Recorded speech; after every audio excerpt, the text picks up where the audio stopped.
Dapat daw may isang pulis sa kada 500 Pilipino, pero sa ngayon, kulang na kulang daw sila. Kaya naman ang mga pulis na dating pang-opisina lang, inilipat na sa iba't ibang istasyon. May report si Tina Panganiban Perez. Nito lang Hulyo, pumalo na sa 100 milyon ang bilang ng mga Pilipino. Kung sa kada 500 Pilipino, dapat may isang pulis, dapat ay may 200,000 na miyembro ngayon ng Philippine National Police. Pero ang aktual na bilang ng mga pulis ngayon, 148,000 lang, kulang ng 52,000.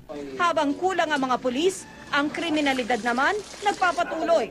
Partikular na binabantayan ng pulisya ang mga sinasabing index crimes gaya ng murder, homicide, robbery at theft. Para makatulong na mabawasan ang mga krimen, 900 pulis na dating nakatalaga sa mga opisina sa Campo Crame ang inilipat sa iba't ibang istasyon ng pulis. These policemen were deployed to augment and not to replace the police personnel in the area, particularly yung NCRPO. 15 crime-prone areas ang natukoy na ng pulisya. 5 naman ang priority areas.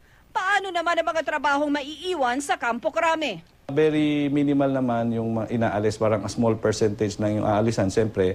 And of course, they can all, after their duties there, they can also help go back, attend to their office function here. Pero generally, pupunuan naman yun ng mga kasamahan nila dito sa opisina.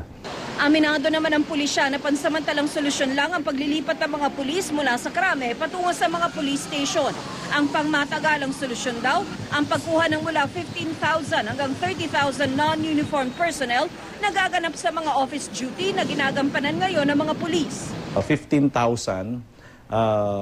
non-uniform personnel deployed in the different police stations that will translate to another 15,000 more or less policemen back to the streets.